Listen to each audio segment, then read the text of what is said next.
नमस्कार दोस्तों, स्वागत है आप सभी का। मैं सौरभ भारती आप सभी का हार्दिक स्वागत करता हूं। दोस्तों, हम लोग प्रैक्टिकल ज्योग्राफी के क्वेश्चन कर रहे थे और मैंने कहा था कि अब अगला चैप्टर जो होगा हमारा चैप्टर नंबर 27 होगा। इसमें स्थल आकृति के उच्च अवाच जो होते हैं, अप एंड डाउन जो होता है, उसका मैप कैसे बनता है, उनके क्वेश्चन हैं। तो आप सभी का स्वागत है, जो लोग भी साथ में जुड़े हैं। तो दोस्तों, जो हमारी बात हुई थी कि आपको मैं प्रैक्टिकल ज्योग्राफी कोशिश कर रहा हूँ, पहले मैंने जानबूझ के प्रैक्टिकल ज्योग्राफी लिया है ताकि मैं इसको कंटिन्यू आपके सामने कर सकूँ, है ना। तो गिरधारी लाल जी, हितेश, मनीष, स्वागत है दोस्तों, सभी का स्वागत है। और आज भी डेली की तरह हमारे 30 क्वेश्चन रहने वाले हैं। वही सबसे पहले कुछ आसान सवाल, फिर मॉडरेट और फिर थोड़े अच्छी क्वालिटी के सवाल। पिछली कक्षा में भी आपने देखा होगा कि कुछ अच्छी क्वालिटी के सवाल जो आए थे, तो उसी तरीके से आज भी लेंगे। जी जी नरेश जी, बिल्कुल, आपको भी मकर संक्रांति की हार्दिक बधाई। बिल्कुल, चलिए शुरू करते हैं बिना कोई समय गंवाए। पहला प्रश्न देखिए, स्थलाकृतिक मानचित्र को किस प्रकार की मापनी पर बनाया जाता है?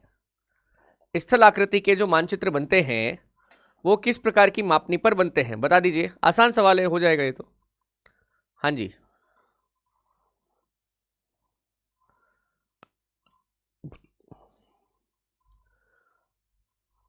भाई आप क्लास के बाद फोन तो कोई करता नहीं, मैं तो वेट करता हूं कोई फोन करे। आपके पास हमारे नंबर है, ऑनलाइन सारथी के हेल्पलाइन नंबर। क्लास के बाद आप फोन कर दिया करो जिसको भी फोन करना है। 10-15 मिनट रुकता हूं मैं यहाँ पे। बिल्कुल ठीक है, आपेक्षिक वृहत मापनी बिल्कुल सही है। इसका कौन सा ऑप्शन सही है? बी ऑप्शन बिल्कुल सही है। आगे बढ़ते हैं। भारत में स्थल आकृतित मानचित्र जो है कौन सा विभाग तैयार करता है, बताइए। हमारे यहाँ पे स्थल आकृतिक मानचित्र कौन तैयार करता है?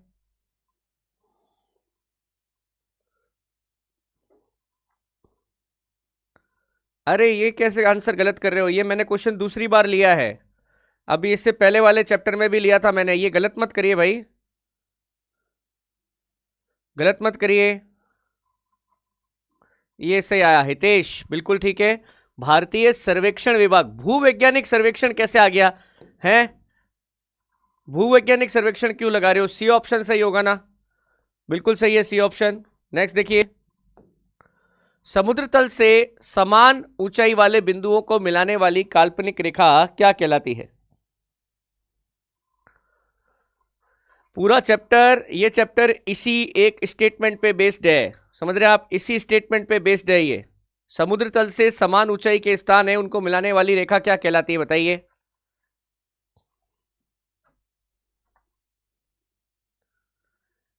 अच्छा, वर्ड पकड़ लिया, समझ गया, गलत हो गया, इसीलिए कोई बात नहीं, ध्यान रखिएगा।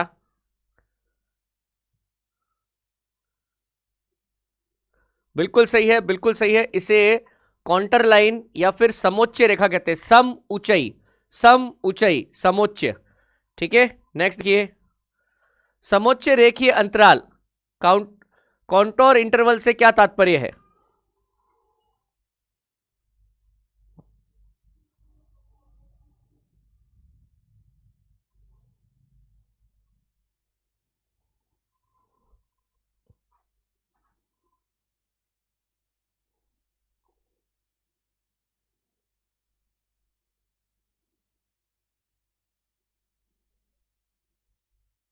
देखिए, समोच्च रेखाएं जब बनाई जाती है ना, तो इस तरीके से बनाई जाती है, इस तरीके से।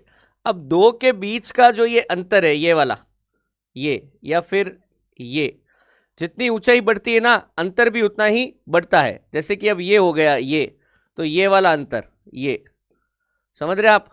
तो दो समुद्र ऊंचाइयों के बीच का ऊर्ध्वाधर अंतर रेखीय अंतराल कहलाता है। इसमें हमेशा ऐसे चलता है, ठीक है, इसमें हमेशा ऐसे चलता है, क्षैतिज दूरी नहीं होगी कभी। क्षैतिज दूरी वाले तो हमेशा एक ही बिंदु पे है ना। जैसे मान लो कि ये वाला सर्कल, ये वाला सर्कल ले रहा हूं मैं, ठीक है। अरे भाई, ये वाला सर्कल, अब मेरी बात सुनो, ये वाला और ये वाला, ये तो एक ही ऊंचाई है, ये तो ऊंचाई एक ही है। बट ये वाला सर्कल और ये वाला सर्कल दोनों अलग अलग ऊंचाई है। मान लो ये 1, ये 2, ये 3, ये 4, 4 सर्कल है अपने पास, ठीक है। अब मान लो दूसरा सर्कल है 2 नंबर वाला, उसमें यूं आडी लाइन खींच दी। इसका मतलब कि ये बिंदु और ये बिंदु, ये तो एक समान दूरी पे है। पर अगर मैंने ऐसे ऊर्ध्वाधर लाइन खींच दी, खड़ी लाइन, मतलब कि ये दूसरा और ये तीसरा सर्कल, इसके बीच की दूरी ये है, यही जितनी ज्यादा दूरी उतनी ज्यादा ऊंचाई। ठीक है, ओके। यदि मानचित्र पर समोच्च रेखाएं बहुत पास पास खींची गई है तो किस प्रकार की ढाल को दर्शाती है?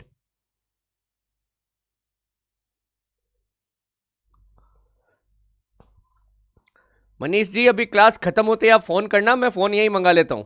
ठीक है, क्लास खत्म होते ही फोन कर देना। हाँ।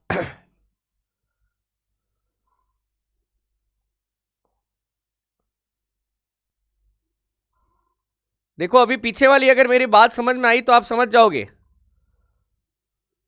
हाँ बिल्कुल ठीक है। देखो, अगर ढाल बहुत तीखी होती है ना, तीखी ढाल का मतलब ये है, तो क्या होगा, मुझे रेखाओं को बहुत ज्यादा पास पास रखना पड़ेगा, बहुत ज्यादा। क्योंकि देखो कि जैसे क्या होता है, ये मान लो कि ये 0 मीटर है, ये मान लो कि 1000 मीटर है।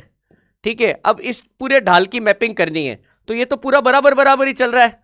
अब अगर मैं इसको, इसकी मैपिंग करने की कोशिश करूं, तो आप देखो, ये जैसे यहां पे मान लेते हैं अपन 10 मीटर, ये 20 मीटर, ये 30 मीटर, 40, 50, 60, 70, 80, 90, 100, है ना। अब इससे क्या होता है, आप नीचे करो, जैसे कि इसकी मैपिंग आई यहाँ पे, इसकी मैपिंग आई यहाँ पे, इसकी मैपिंग आई यहाँ पे, इसकी मैपिंग आई यहाँ पे, इसकी मैपिंग आई यहाँ पे, इसकी मैपिंग आई यहाँ पे।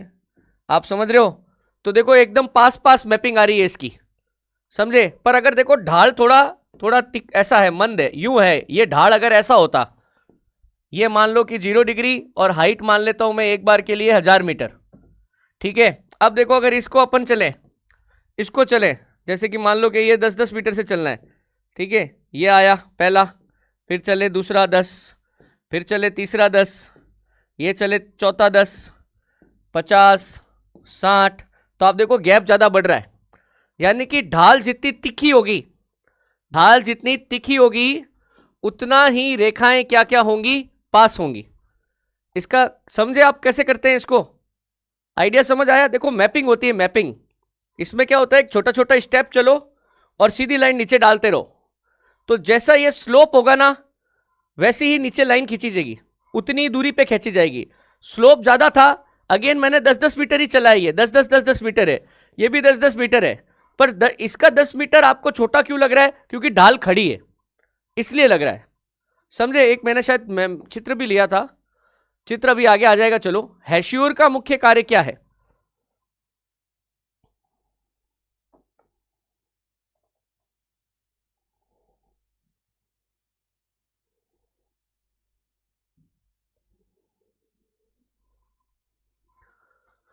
हैश्योर का मतलब क्या होता है?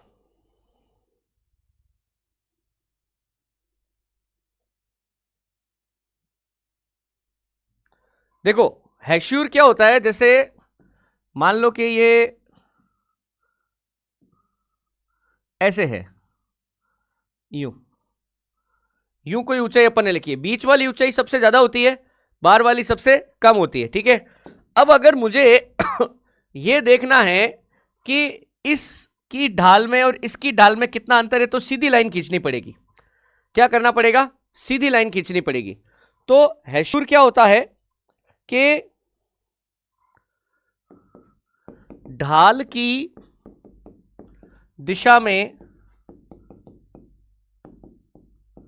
खींची गई ऊर्ध्वाधर रेखा, ऊर्ध्वाधर रेखा, है ना। तो ढाल की दिशा में खी गई ऊर्ध्वाधर रेखा जो समोच्च रेखाओं को लंबवत काटती है, लंबवत काटती है।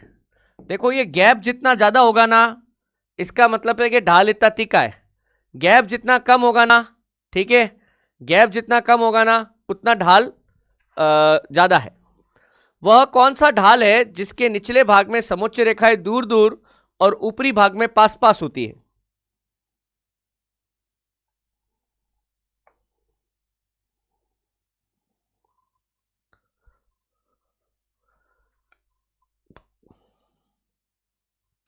कमेंट्स मुझे दिख रहे हैं आप सभी के, चिंता मत करिए, कोई टेक्निकल प्रॉब्लम होगी तो देख लेंगे। अभी मुझे आप सबके कमेंट्स दिख रहे हैं।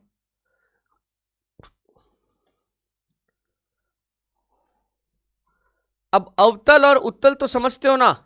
अवतल यानी कि यूं है,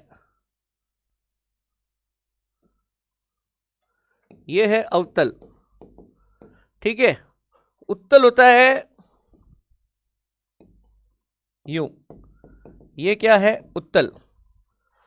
तो ये क्या कह रहा है देखो, अब इसमें क्या होगा, निचले भाग में समोच्च रेखाएं दूर दूर होंगी, ठीक है, क्योंकि देखो यहां पे इसकी हाइट अभी बढ़नी शुरू हुई है, और ऊपरी भाग में क्या होगी, पास पास होगी।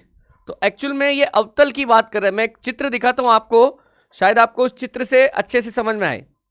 कहां गया रे, ये देखिए आप चित्र देखिए, ये एक अवतल ढाल है, आप देख पा रहे हैं इसको, अवतल। अवतल देखो नीचे गैप आ गया, तो सबसे नीचे की तरफ देखो क्या हो रहा है, यहां पे सबसे नीचे की तरफ देखो क्या हो रहा है, ये नीचे खड्डा हुआ है, खाड़ा नीचे है इसका, है ना।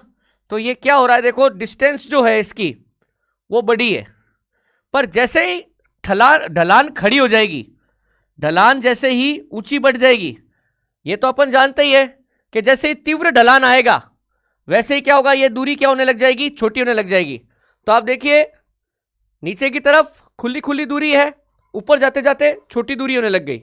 जबकि अगर उभार वाला है, उभार कैसा, उत्तल ऐसा होता है, उभार हमेशा ऊपर, है ना। वो एक वो राइड नहीं आती, वो ऊपर से वो गाड़ी में बैठ के नीचे आते हैं, उस पर मेले में होती है ना, उस टाइप का है ये। और अगर देखो उल्टा हो जाए, उत्तल हो जाए, तो उत्तल में क्या है, नीचे की तरफ जाके एकदम से तेजी से स्लोप आएगा, उत्तल में तेजी से स्लोप आएगा। जैसे आप ये देखो, ये उत्तल है, ये कैसा है, उत्तल, बीच में से उभरा हुआ है, पर जैसे ही नीचे जा रहा है वैसे ही क्या आ रहा है, तेज स्लोप आ रहा है। तो जहां तेज स्लोप आएगा, खड़ा स्लोप आएगा, वहां दूरी कम होगी, और जैसे ही स्लोप एकदम स्टेडी हो जाएगा, सीधा हो जाएगा, तो वहां पे दूरी बढ़ जाएगी। अनुप्रस्थ परिच्छेदन क्रॉस सेक्शन को किस नाम से जाना जाता है?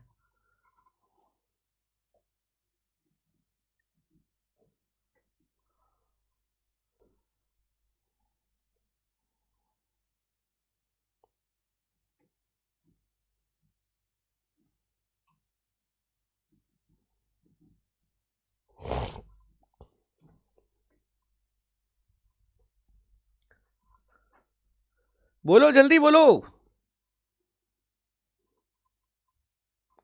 क्या कहोगे?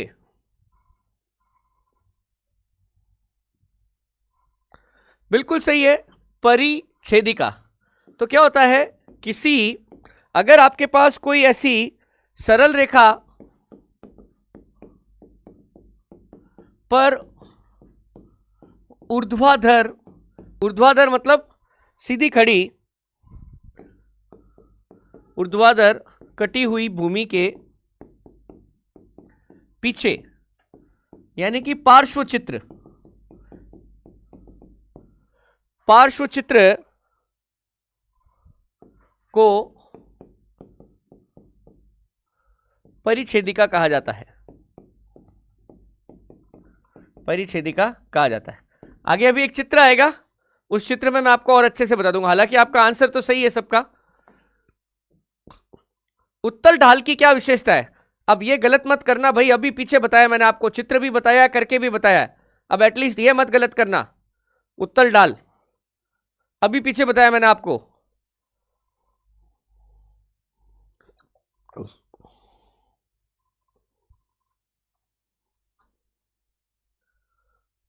उत्तल ढाल अभी बताया था माउस वाला, कि जैसे ये नीचे जाएगा एकदम खड़ा हो जाएगा ढाल, अभी बात हुई थी हमारी, बोलो।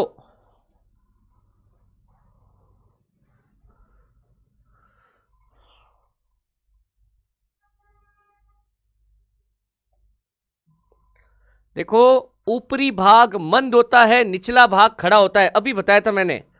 देखो उत्तल, ऊपरी भाग मंद ढाल, मंद का मतलब कम ढाल, मंद का मतलब कम ढाल, देखो इसकी ढाल कम है, और ये देखो सीधी ढाल नीचे चली गई, ये क्या है? तीव्र ढाल है, तीव्र ढाल।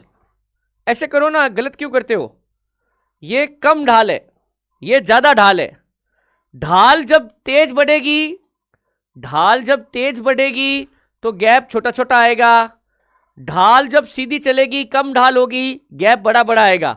वापस देखो, ऊपरी भाग मंद, निचला भाग खड़ा। देखो कहां गया? ऊपरी भाग कम ढाल वाला है, मंद ढाल कह सकते हो। निचली भाग तीव्र ढाल या खड़ी ढाल वाला है। ये गलत है। समोच्च रेखाओं के संदर्भ में कौन सा कथन असत्य है?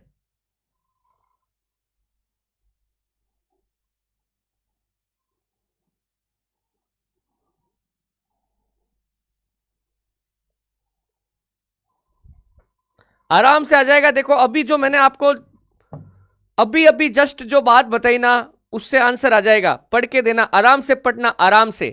अगर रेखाएं बहुत ज्यादा पास हैं, इसका क्या मतलब है? रेखाएं बहुत ज्यादा दूर है, तो इसका क्या मतलब है? आंसर यहीं पे छुपा हुआ है। करके बताओ मेरे को। अरे भैया, नाम क्या आपका? ममता जी, ममता भाटी। ममता जी, ये असत्य पूछ रहा है, सत्य नहीं पूछ रहा है, असत्य पूछ रहा है। शाबाश मनीष जी, बहुत बढ़िया भाई, बहुत बढ़िया। मनीष जी ने पकड़ लिया, शाबाश, बढ़िया।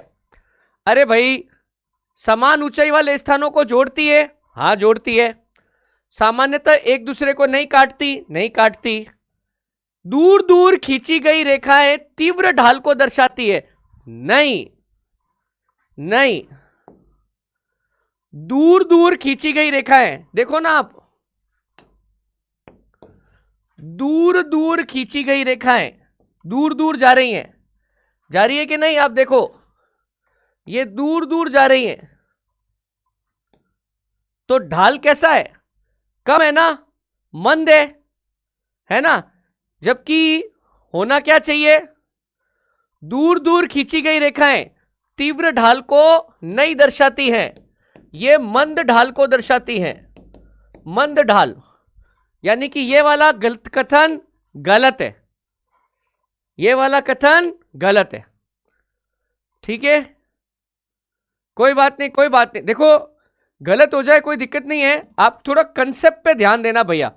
मैं हर चैप्टर की आपको मैं बताता हूं कि देखो ये इस चैप्टर की आत्मा है, इस चैप्टर की आत्मा समोच्च रेखा है। आपको बस ये ध्यान पड़ गया ना, गैप कब ज्यादा होगा, गैप कब कम होगा, हो गया, बस कुछ नहीं करना है उसके बाद इसमें। हाँ, स्थलाकृतिक मानचित्रों में निम्न में से किन लक्षणों को प्रदर्शित किया जाता है? बोलिए।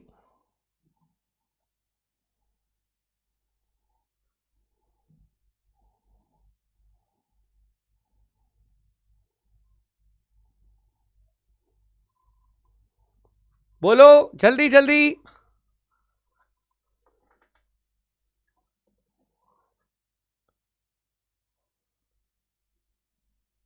बिल्कुल बिल्कुल बिल्कुल सही, सही बात है, सही बात है। स्थलाकृतिक मानचित्र तो सब तरीके का बन सकता है, बिल्कुल ठीक है। हाँ भाई, मंद ढाल की पहचान कैसे मानचित्र पर की जाती है? ये कोई गलत नहीं करेगा, तीसरी चौथी बार आ गया है सेम सवाल, अब गलत नहीं करेगा कोई। मंद ढाल, ढाल धीरे धीरे धीरे धीरे जा रहा है, एकदम खड़ा ढाल नहीं है, धीरे धीरे जा रहा है। मंद ढाल की पहचान कैसे करोगे? ढाल धीरे धीरे जा रहा है, गलत नहीं करना है।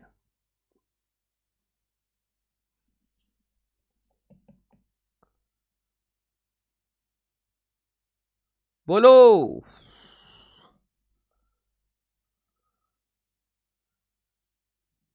हाँ मनीष, बी बी।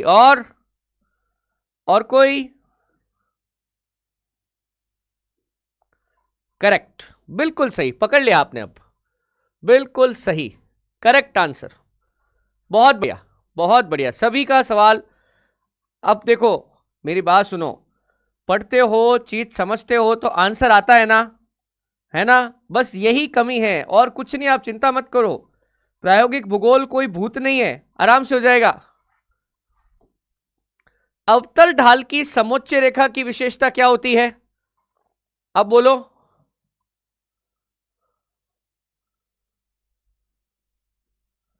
अवतल ढाल की समोच्च, अब देखो अवतल आ रहा है, अवतल, अवतल में क्या होना चाहिए, गौर करो भाई, गौर करो, अवतल में क्या होना चाहिए?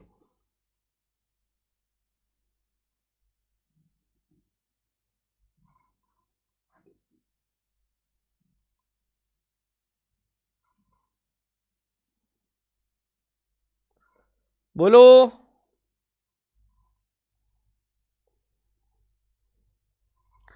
अरे अवतल में निचला भाग मंद और ऊपरी भाग क्या होगा, खड़ा होगा, उसका जस्ट उल्टा होगा। अभी किया था ना अपन ने। आई होप ये आपको समझ में आया होगा आसानी से। शंक्वाकार पहाड़ी के लिए समोच्च रेखाएं किस प्रकार की होती है? शंकु ये होता है, ये शंकु है। बताओ समुच्च रेखाएं किस प्रकार की होती है?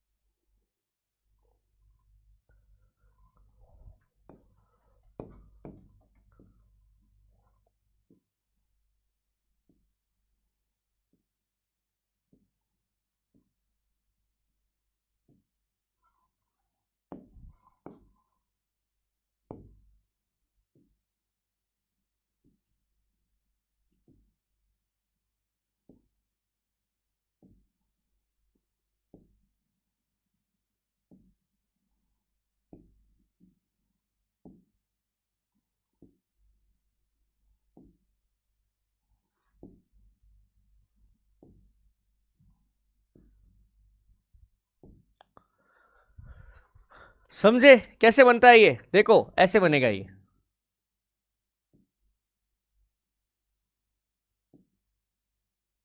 यो,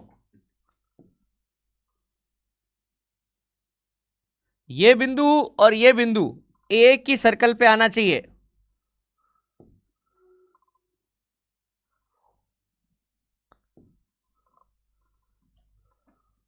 ये ऐसे बनता है, समझे आप? ये ऐसे बनता है भाई। इसको डायरेक्ट बनाना होता, इसको डायरेक्ट बनाना होता तो मैं ऐसे बना देता, ऐसे डायरेक्ट बनाना होता तो मैं ऐसे बना देता। बीच वाली, जो बीच वाला सर्कल होता है ना, वो सबसे ऊंचा होता है, और जैसे जैसे बाहर जाते जाते रहते हैं वैसे वैसे ऊंचाई क्या होती रहती है, कम होती रहती है। तो भैया संकेंद्री और नियमित अंतराल पे बनेंगे ये, संकेंद्री और नियमित अंतराल पे। संकेंद्री, संकेंद्री एक ही केंद्र होगा, और नियमित अंतराल, नियमित अंतराल, समझ आया? मैपिंग कैसे होती है, मैपिंग। ओके यार, एक तो ये डी आंसर भाई। देखो यार, आपने, मेरे को लग रहा है फिर चैप्टर खोला ही नहीं है। आप मुझे ये बात बताओ, वहां पे कोई भी रेखा क्या वर्गाकार थी क्या? वर्गाकार रेखा होती ही नहीं है, क्या बात करते हो? पठार को मानचित्र पर दिखाने की रेखाएं कैसी होनी चाहिए? पठार को मानचित्र पर दिखाने की रेखा कैसी होनी चाहिए, बोलो।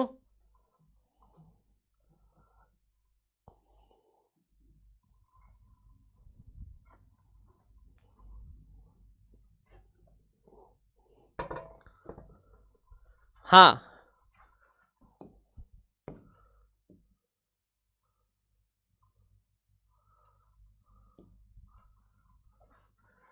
पठार ऐसे ही होता है, ऐसी भूभाग जो जमीन से उठा हुआ है पर ऊपर जाके समतल है। तो भैया समतल हो जाएगा। एक बात बताओ मुझे, तो अगर इसकी मैपिंग शुरू करूं मैं, ये ढाल आएगा, ढाल आएगा, ढाल, ढाल, ढाल, ढाल, पर अब एक जैसी दूरी आ रही है। एक जैसी दूरी आते ही, एक जैसी दूरी जब आ जाएगी ना, तब नई समोच्च रेखा नहीं खींचेंगे। जैसे ही ढाल वापस आएगा, समोच्च रेखा खींची जाएगी। समझ रहे आप? तो किनारों पर तो पास पास होगी और भीतर की ओर दूर होगी। समझ रहे? इसका मैं चित्र बताता हूं आपको, मैंने लिया था।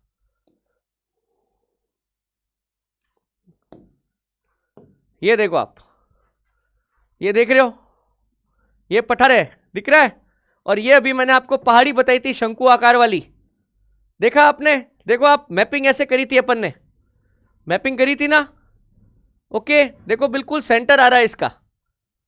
सेंटर वाला स्थान सबसे ऊंचा होता है, जैसे जैसे बाहर जाएंगे ऊंचाई घटेगी। ओके, देखो पठार को, देखो पठार, अब क्या हुआ, इधर और इधर हाइट तो बढ़ी ही नहीं, हाइट तो बढ़ी ही नहीं, तो मुझे एक ही लाइन रखनी पड़ेगी। ओके डन, समझ आया? Thank you thank you. Okay आगे बढ़ते हैं।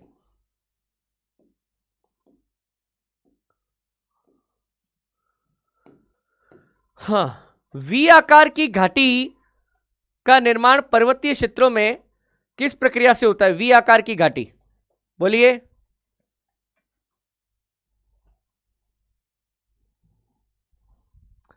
अरे दो पर्वतों के बीच में वी आकार की घाटी होती है, ये वाली, ये कैसे बनती है?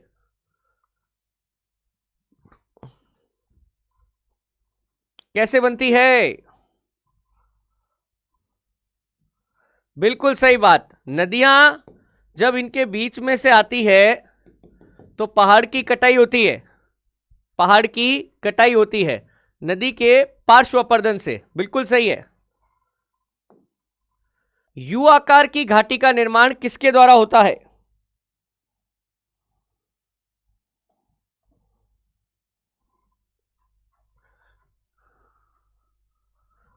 यू आकार की घाटियां,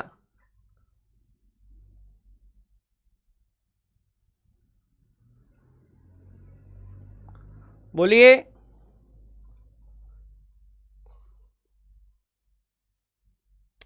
देखिए, पहाड़ी क्षेत्रों के अंदर इस तरह की आकृति बन जाती है यूं। ये क्या होता है? ये बर्फ है ना, बर्फ लगातार जब आगे सरकता रहता है तो अपने साथ ये भारी मात्रा में कठोर पत्थर वगैरह भी लेके आता है और उनके साथ बड़ा अपर्दन करता है। तो इसका सही आंसर है बी ऑप्शन, हिमानियों के पार्श्व अपर्दन से। भृगु, क्लिफ को मानचित्र पर किस लक्षण से पहचाना जाता है? क्लिफ, क्लिफ समझते हो आप? क्लिफ, क्लिफ, क्लिफ, ठीक है।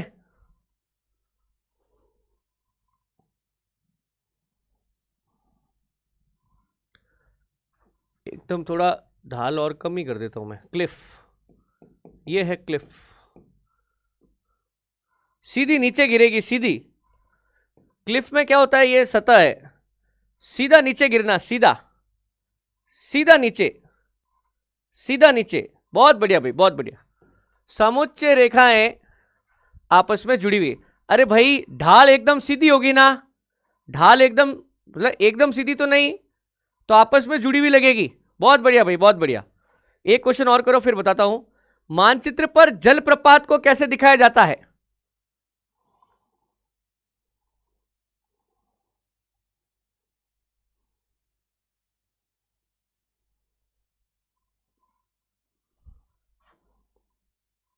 जलप्रपात, देखो जलप्रपात क्या है? ऊंचाई से पानी गिरना। क्लिफ क्या है? सीधी खड़ी ढाल। बस पकड़ कर लो, हो गया। क्लिफ क्या होता है? सीधी खड़ी ढाल। जलप्रपात क्या होता है? पानी का सीधा ऊपर से नीचे आके गिरना, दैट इज जलप्रपात। यस, बिल्कुल सही, बिल्कुल सही। नदी को पार करती समोच्च रेखाओं के परस्पर मिलने से। डन। चित्र बताऊं?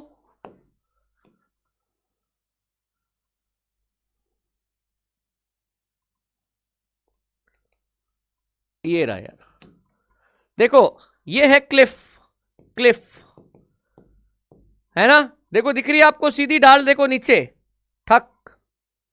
ओके, फिर देखो ये है जलप्रपात। जलप्रपात भी होता तो सीधे ही है, ऐसी बात नहीं है, जलप्रपात में भी पानी सीधा नीचे ही जाता है।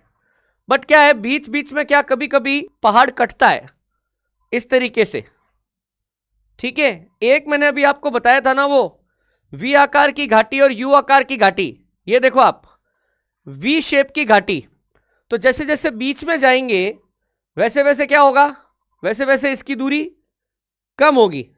जबकि यू शेप की घाटी में क्या होगा, जैसे जैसे बीच में जाएंगे दूरी क्या होगी, बढ़ेगी। यही फर्क है वी शेप में यू शेप में। समझ आ रहा है?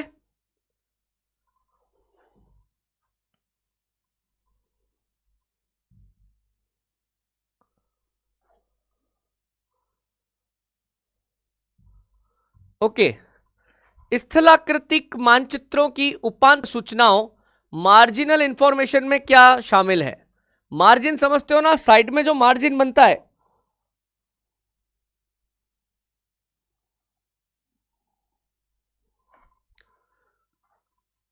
कोने पे नहीं होते, कोने, border, border, border, that is margin, उसकी बात हो रही है। हाँ,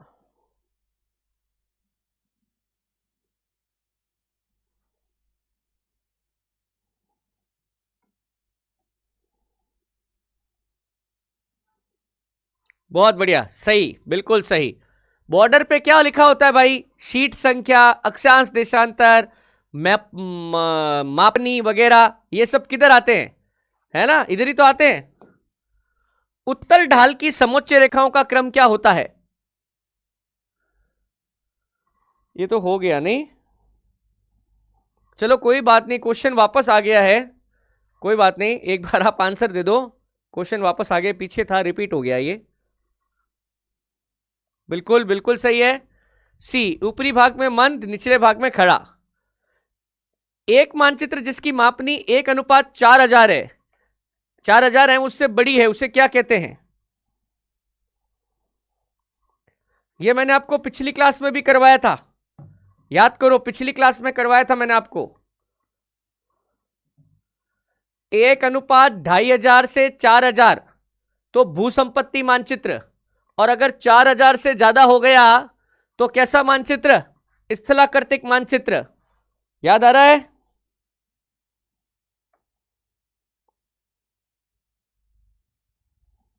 अरे यार एक मिनट, एक से 4000 ही है ना, तो इसको भूसंपत्ति मानचित्र कहते हैं। सॉरी, मैंने गलत लगा दिया, मैंने गलत लगा दिया। इसका सही आंसर क्या है? भूसंपत्ति मानचित्र, बिल्कुल सही है। सॉरी। किसी क्षेत्र के उच्च आवाज, भूगर्भीय जलवायु और मृदा संबंधी तत्वों को दर्शाया जाता है।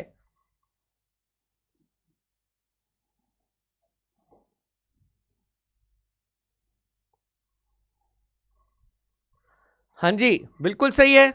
किससे दर्शाया जाता है? भौतिक मानचित्र से दर्शाया जाता है। निम्न में से किसमें मानचित्रों की आलेखी विशिष्टताओं को योजनाबद्ध किया जाता है? आलेख का मतलब है कि आप जब उसको दूरी वगैरह, ऊंचाई वगैरह ये सब बताओगे तो क्या मतलब, क्या करना पड़ता है पहले?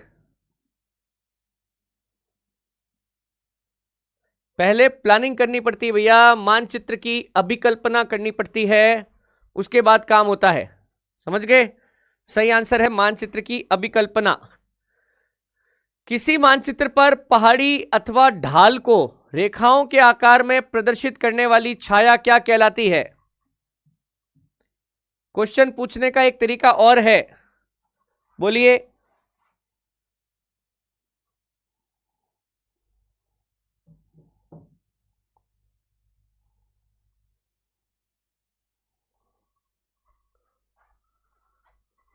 अभी हुई थी ना बात अपनी, ये वही तो है, चैप्टर ही पूरा इसी का है। क्या बोलो?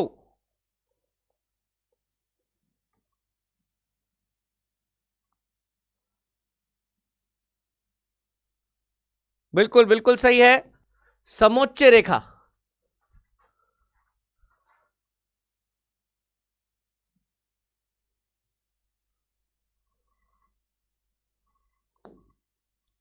निम्न मानचित्र में से कौन से मानचित्र एक समय में औसत ढाल और आपेक्षिक भू आकृति दोनों दर्शाते हैं?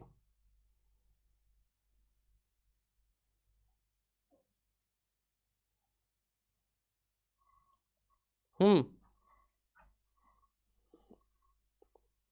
बोलिए।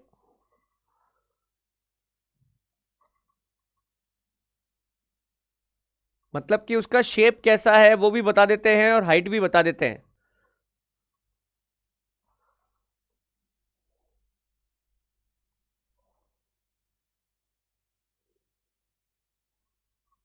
ये गलत हो गया आपका। इसको कहते हैं उच्चतादर्शी मानचित्र। क्या कहते हैं? उच्चतादर्शी मानचित्र। किसी समोच्च रेखीय मानचित्र पर विभिन्न सरल रेखाओं के सहारे खींची गई परिच्छेदिका को क्या कहते हैं?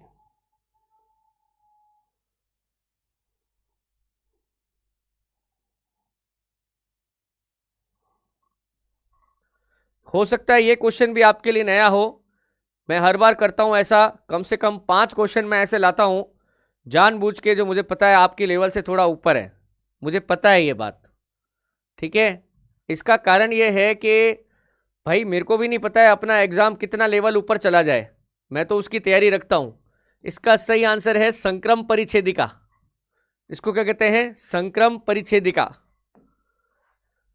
कौन सी मानचित्रण तकनीक रेखांकित चित्रों को दर्शाने के लिए विभिन्न रंगों का प्रयोग करने हेतु सही है?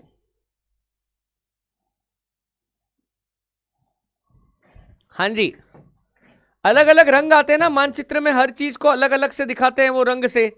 जैसे जितनी ज्यादा हाइट होती है उतना गहरा रंग होता है, हल्का भूरा भूरा, फिर काला आ जाता है एकदम से स्लेटी टाइप का। समुद्र की गहराई अगर ज्यादा हो रही है तो बहुत ज्यादा गहरा नीला रंग, फिर कम नीला, कम नीला, कम नीला, ऐसा। तो इसको क्या कहते हैं? रंगीन मानचित्र नहीं आते, आप देखो ना उसमें अलग अलग उसमें शेड्स होते हैं, इसको कोरोक्रोमेटिक बोलते हैं। क्रोमेटिक शब्द कभी भी आ जाए ना, क्रोमेटिक, इसका मतलब होता है रंगीन। क्रोमेटिक शब्द का मतलब होता है रंगीन। बहुत बढ़िया भाई, सही आंसर दिया ममता जी, एसके राठौड़। जब क्रमिक समोच्च रेखाएं जो बराबर अंतराल पर हो एक दूसरे से बहुत दूर चलती है, बोलो, बहुत दूर दूर डिस्टेंस आ रही है, तो क्या होगा?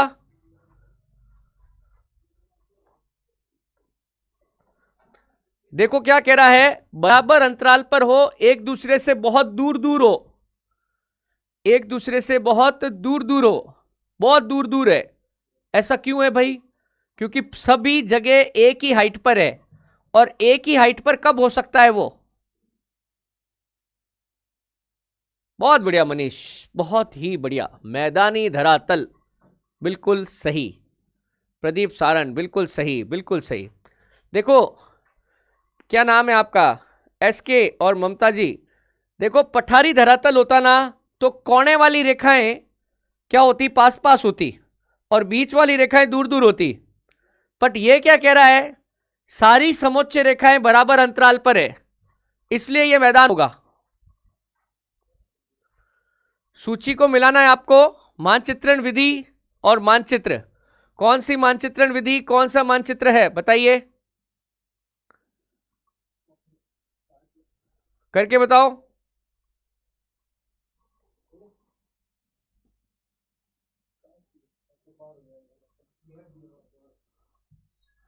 देखो ये तो हो जाएगी ना, कोरोक्रोमेटिक, वर्ण प्रतीकी, सम्मान रेखा, वर्ण मात्री। शब्दों पे ध्यान दो, शब्दों से आएगा इसका आंसर, शब्दों से।